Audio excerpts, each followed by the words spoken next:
Hey guys, how are we doing? So it's Crypto Insight UK here, bringing you back another YouTube video. It's the 3rd of February 2022, and I know I've not been active for a while, so I just want to say, I'm sorry for that, guys. But the main reason is because there's not really been too much to report, and I know there's been a lot of news, and we're going to get into that in a second. But in terms of TA, I don't really have anything new to tell you. We're still in a downwards trend, corrective structure, however you want to look at this, and until anything specifically changes, we are still crabbing and chopping in this market. We're going to get into that a little bit now. I'm going to get into a bit about on-chain analysis, and I'm just going to give you my general thoughts and opinions on the market. And remember, none of this is financial advice, guys. I want to say thank you to everyone who's tuning into this video. If you could drop a like on it, share it, or drop a comment, I'd really appreciate that. And yeah, nice to be back speaking to everybody. I'm just going to update you with what's going on. So we have obviously this downtrend that Bitcoin's stuck in. There's not much you can do TA wise with this. It's a blatant downtrend. What we're looking for is either a retracement rally or a double bottom here, or further capitulation into this sort of 29,000 area. And until we get anything like that, we can't really draw too much on this. Like, we've chopped even from this range. We've been in this range for 2 weeks. It's a grueling period. Since we last saw a high, we've basically been going sideways or downwards for 86 days as it stands, and it's a very hard time to be holding cryptocurrency. But this is where you make decent returns, to be completely honest. Could we go down further? Yeah, of course. We could always go down further. Could this be a bear market? There's a potential of that, but do I believe that that's the case? I personally believe that it's way too early to be predicting something like that. I don't know how people can say that's definitely what's happening, because I feel like the market cycles could be very different from what's happened in the past. We've definitely 100% got extended market cycles. So do we know if this is the top? No, we don't for sure. I understand completely how people can have thesis that it is. We've been below the moving averages for a long time. Definitely still in that downtrend. But before we have a retracement rally and can confirm that we do not break through an all-time high with a retracement rally, I don't think you can say that the bear market is particularly here. There's definitely no evidence to suggest that it's 100% a bear market. So we're waiting to see a retracement rally, and then from that, what then happens? There's arguments to say this cycle is no different to others. In every other cycle, we've had a retracement rally. So some of the things I'd be looking for, and it's not going to be nice to watch, but we could just go like this for a while, guys, to be honest, until we see some kind of catalyst that moves us one way or another. There's a lot of different catalysts up here, and something that I find quite interesting is that we're going to go on to on-chain analysis and talk about that for just a quick second. So if you want to get stuck into on-chain analysis yourself, then I would recommend going to check out a company called Glassnode. They're very good for on-chain analysis. On-chain analysis is only, all they're doing there is looking at what's happening on chain. So obviously cryptos are open source, meaning you can see what's going on. Like, you can see all the transactions, who's holding, who's not holding. You don't know specifically who owns which wallet, but you can see what wallets are doing. And from that, you can see if people who, let's say, for example, have a lot of Bitcoin, we're using Bitcoin as an example. If someone owns a lot of Bitcoin, are they buying? Are they selling? Who is selling at the minute? Is it short-term people new to the market? Are people realizing losses? Are people realizing gains? What sort of volume is there? Those sorts of things are people putting money into exchanges to make it more liquid, so then they can sell if they want to. Are they taking it off exchanges into hardware wallets, so it's in hard storage? All these sorts of things, and they all can paint like a big picture as to what's going on in the market. So what is interesting about the on-chain analysis from Glassnode and what I've watched and listened to, is that we're acting like we've been in a bear market for a little while. Not as in a bear market as in, oh, we're going to go into 3 years of depression, but almost of like, we're in a bear market. We've been there for a year and a half sort of thing. Because what's happening is the long-term wallets are actually accumulating Bitcoin, and the short-term wallets are selling at a loss. And that is mainly, in my opinion, because of emotion. People buy Bitcoin, think it's going to go up in value. It doesn't go up in value. It proceeds down or sideways. And they're like, oh, I can't take this anymore. It's too much for me. Bang, I'll sell, realize a loss. And that's happening a lot. And the whales are like, thank you very much. I'm just going to keep scooping you Bitcoin. A perfect example of this is Michael Saylor and MicroStrategy. They just buy every month the cash that they've got, just in the hope that Bitcoin will go up long term. And I think it's a great strategy because of a few reasons, like economically, for example, for even if you're just hedging against inflation, who wants to be holding cash right now? Like what realized inflation in the US at 7.5%, 5.8% in the UK, and I probably think they're undervalued because I don't think they are accurate reflections of what is actually going on. So yeah, let's have a look at a bit of the TA. This is the structure that we're in. So we're obviously waving downwards. Look, and we will find a bottom, guys. This genuinely could be it here, 32,000. I don't know. We also could have bottomed here. Is it going to be a V-shaped recovery like that? Again, who knows? We need some kind of catalyst to take us out of this zone. And I love all these news stories I'm going to talk to you about in a second. I'm going to show you why I think that we will be coming out of this zone, to be honest. But it just won't be yet. I don't think we will set a lower low. And it goes against what a lot of people are saying. I don't think we come any lower than that, almost for sure. But I'm not going to bet my hat on that. I'm not doing any leverage trading.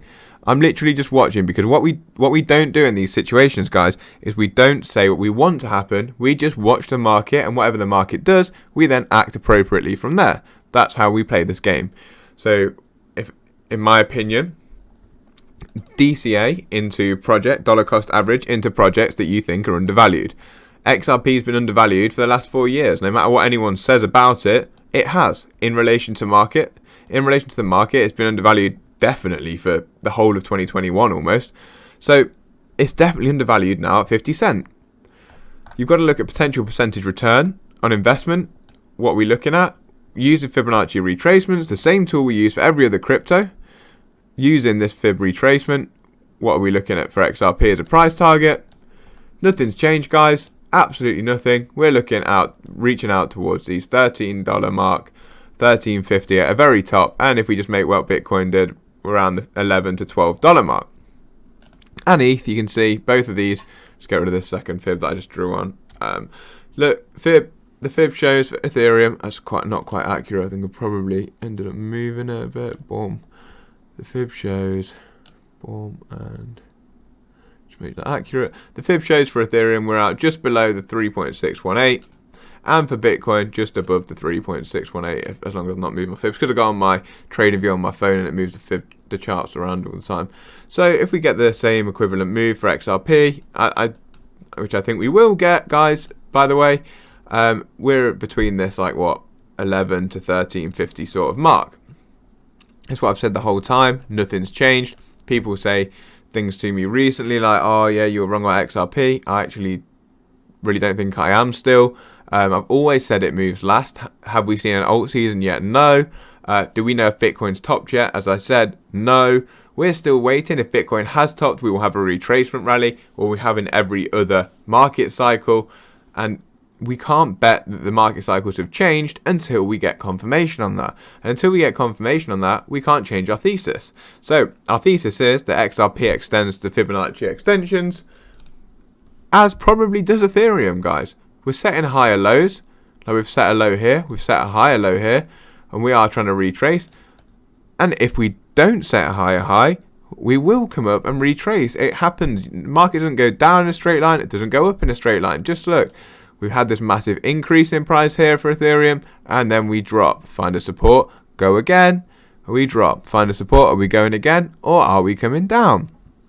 But even when you come down, guys, let's go back here. We come down, we retrace, then we come down. So we're waiting for a retracement. That's exactly what I'm talking about.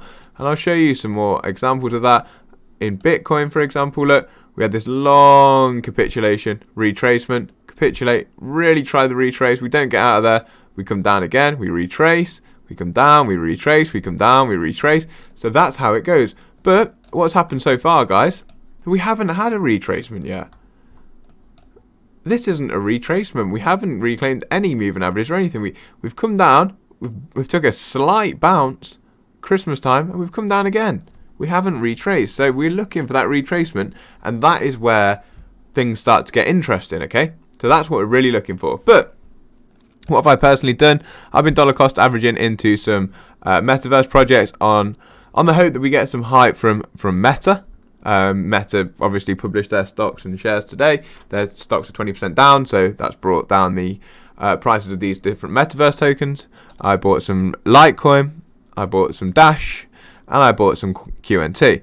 I bought the metaverse tokens because I think that short term they'll probably pump, in my personal opinion. Don't know if they definitely will. We've got some big news coming out from Wilder Worlds, for example, coming soon. We're waiting on some stuff from Meta. They've had their decrease in their earnings and their profits, but I think as soon as they start pumping something out for the metaverse, it doesn't matter what's going on short term. They know what they're doing. And if they don't, then that's the risk that I'm willing to take. But these companies aren't associated with Meta. If they start pumping out their own projects and their projects are decent, they'll rip. And we know that the metaverse is going to be a big industry in the future. Litecoin, why did I buy that? Well, if you look back to 2017, we're here. It was one of the first alts to run when we had alt season, and it had a very aggressive move. Bang. If we zoom into what happened, it was one of the first alts to run, as I said. We had this move, and in the space of 5 days, 345% move, and as I said, one of the first alts to move. So that's my logic on Litecoin. We're setting a nice double bottom here. Also, Litecoin is at its lowest ever value to BTC. So that's another secondary reason. And actually, if you want to know something funny, I actually held Litecoin in this rally here. I only held about £40 of it at the time, but it ran up to like £150, and I pooed the bed a little bit when I was a bit younger. Dash, privacy coin. The structure on it is not great, not going to lie. Like we've lost the low. But my thing with Dash is we did have a bit of a rally. We came up to above the 2.618 in quite a short period of time. And I think that if we get some regulatory clarity from the US, they might really try and be nosy on people. That's what I think they're going to do. They're going to want to know what people are doing, where they're spending money. So I think privacy coins could really take a run if they come through something like that. So a little portfolio of Dash or Monero, XMR, probably not going to be a bad shout, because there's always going to be people who don't want to have their transactions tracked for whatever reason. QNT, I think interoperability is going to be key in the future of our financial system. Just as one of the reasons why I've got into XRP, just diversifying a little bit. To be completely honest, guys, these 1, 2, 3, 4, 5, 6, 7, that'll probably put 1% of my portfolio with cash from the side, not from my XRP bags, by the way. I put 1% into each, just to try and flip into more XRP, to be completely transparent with you guys. I'm a massive XRP fan. All my take profit plans revolve around XRP. We've been cycling out of other cryptos into XRP. If we are having an extended cycle or an alt season, let's give ourselves a chance to try and claim some profits from others. What I'm going to really do is, as soon as the money that I put in has doubled, I take out my initial investment, bang that into XRP, and then we just wait. We wait, and if they double again, bang, we're out again. If not, we just hold. And if it gets to a certain price point, let's say for example if QNT comes back to its all-time high, starts pressuring its all-time high, I'll probably sell out, to be completely honest with you guys. So we double to $200, half comes out, we go then again to 400, probably cash out. Same with Dash, $92 up to a nice 477, bang, I am out. And Blocktopia, these sort of metaverse plays, they're on such a discount from the high. There's another reason why I've been buying them, because look now, we're what, 84% from the high. So if we increase from this price up towards the all-time highs that I've talked about, we're looking at a 500% increase. So it's definitely possible. I'd love to see an alt season soon, but I do feel like we're going to chop sideways for a little bit. Anyway, let's get on to the news. So I've got a lot of news to cover. In no particular order, we're just going to go through some stories. So Putin supports government proposal to allow regulated Bitcoin and crypto mining. Obviously, there's some huge news that I'm getting to here, by the way, guys and girls. Huge news. Russia came out and basically said they were going to ban crypto. Then a week later, they come out again and say, actually, guys, do you know what? We're just going to regulate it. And we want to be one of the biggest spots in the world for crypto. And America basically have some speculation of a new bill coming out. I don't know if I've covered that in these news stories, but I'm just going to speed through them. So that's Russia. Most of this is from Blockworks, by the way. I definitely would say they're a good follow. If you have Twitter, definitely a good follow. Official. Arizona senator introduces bill that exempts Bitcoin and crypto from property taxes. America have their midterm elections coming up towards the end of the year, and a lot of different, I think they're called senators, excuse me if I'm wrong, or people who want to be in Congress, or people running to be in Parliament, as how I understand it. They have been putting out their different policies of what they want to get them into power. If you think about that 30% of Americans own cryptocurrency, a lot of these politicians want to be pro-crypto. And we've got this, as I said, new rule. I don't know if we cover it. I can't remember if I opened it as one of the tabs because so many open. But America are going to release some sort of regulation on crypto soon. There's a tweet from Eleanor Terrett saying, who's from Fox Business, saying there's going to be this week. And if we get that, I personally believe it can't be too crypto negative. If 30% of your population holds crypto, you don't want to piss them off when you got your election coming up. That's what I'm thinking. Especially when you've got all these Congress people really trying to be pro-crypto in their rallies for a seat. I don't know how you call it. Thailand removes plans to tax Bitcoin and crypto transactions. So basically making Thailand a great place if you want to trade crypto. I think this is great for smaller economies. People with a lot of crypto may consider them to go and move there and obviously use the gains they've made within their economy. If they take that out tax-free, they'll be spending it inside their economy. Texas governor race is a race. Who can be the most pro-Bitcoin? Global crypto users can reach 1 billion by the end of 2022 from Crypto.com. And I think this is massive. Crypto.com have put over $1 billion into an advertising campaign. They have a partnership with LeBron James. They bought the Staples Arena. Then all this sort of stuff. They've had Matt Damon on their crypto advert. They're incentivizing people to buy and use cryptocurrency. Obviously, they're a crypto exchange. If they think 1 billion people, their marketing is really, really pushing towards crypto. I think there's 230 million people using it. That's a 4x in participation. If we start to get a catalyst and that many people start to participate in cryptocurrency, guys, the asset prices are only going to go one way. And that's basically what we're looking for. We've got a bill was introduced to make Bitcoin legal tender in Arizona. It's madness, like what you're seeing. So this is the NBA star LeBron James signed a partnership deal with Crypto.com. I can't stress to you how positive some of these news stories are. This was from yesterday. Federal Reserve stablecoins to be embraced by institutions if adoption rises. We know Kevin O'Leary from Shark Tank. I've listened to his podcast. He said he would put 30% of his company's cash into stablecoins if they could have some kind of regulation as to what stablecoins were and how they could use them. They want to be yielding from stablecoins. What do we get in the bank at the minute on interest? What, 0.05% or something ridiculously crap like that? On stablecoins, even on like really bad rates, you're getting 6, 7, 8% on stablecoins, and on good rates, like someone actually, the first comment here, UST. If you stake your UST on Avalanche, you get 19.5% APY. Why would you not want to do that? So all they need, institutions, they can't do it at the minute because there's no regulation. They don't really know what sort of asset cryptocurrency is, so they're waiting for that. Just take a quick drink. Fidelity, a huge asset manager worldwide. I think they hold $8 trillion worth of assets. Came out yesterday. We've been accumulating Bitcoin, and there's another statement where they say we've been accumulating and mining Bitcoin since 2014. Well, surprise, surprise.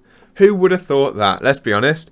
Everybody. Come on. Anyone with a brain knows that big institutions like this are going to be buying crypto and holding it even as a hedge in case it does do something. I think the floodgates will absolutely open at some point where you'll see countries, sovereign funds, massive institutions coming through and say they've been buying and accumulating crypto for 10 years. Because why wouldn't they?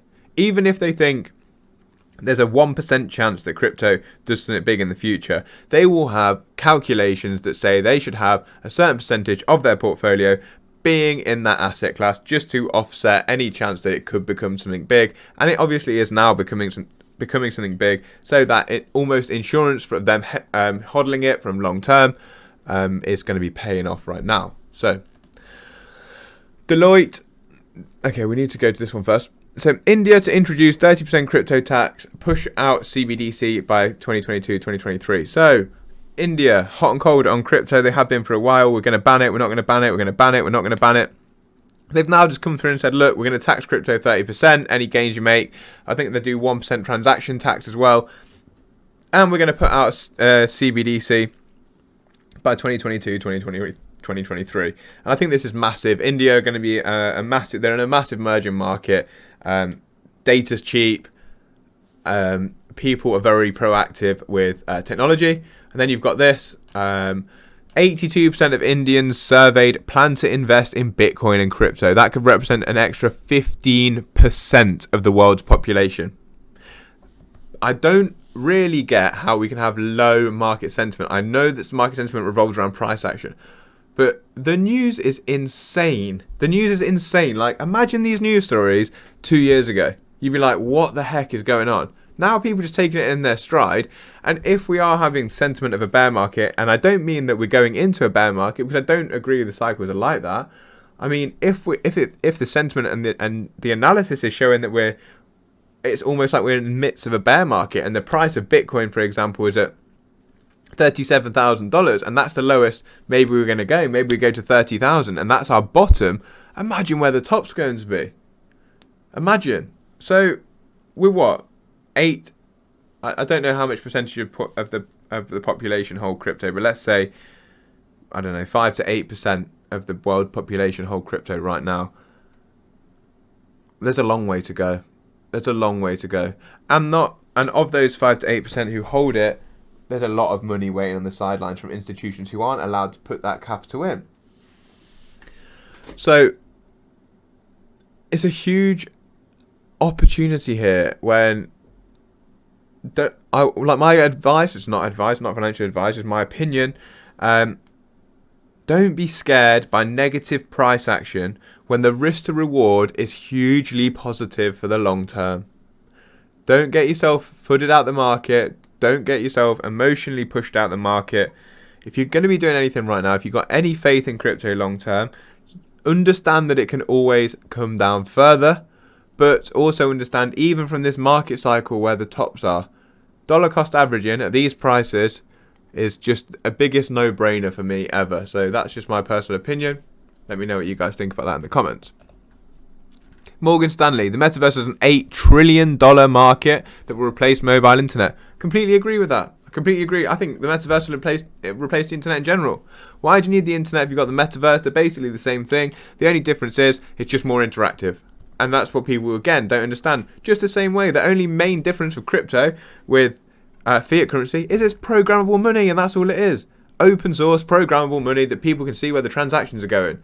Safer, less private, but who cares about privacy? The big boys. We care, obviously. The big boys don't care. They want to see what everyone's doing. Of course they do.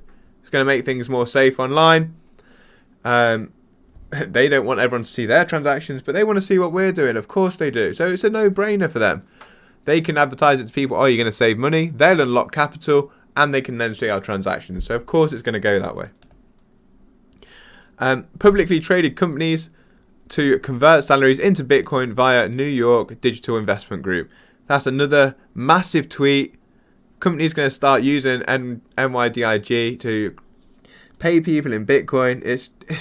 It's insane. I can't even get over to you guys how insane this is. And then Jack Dorsey, ex-CEO of Twitter, who's now gone to, I think it's called Block. I think that's what he's called out. I can't remember.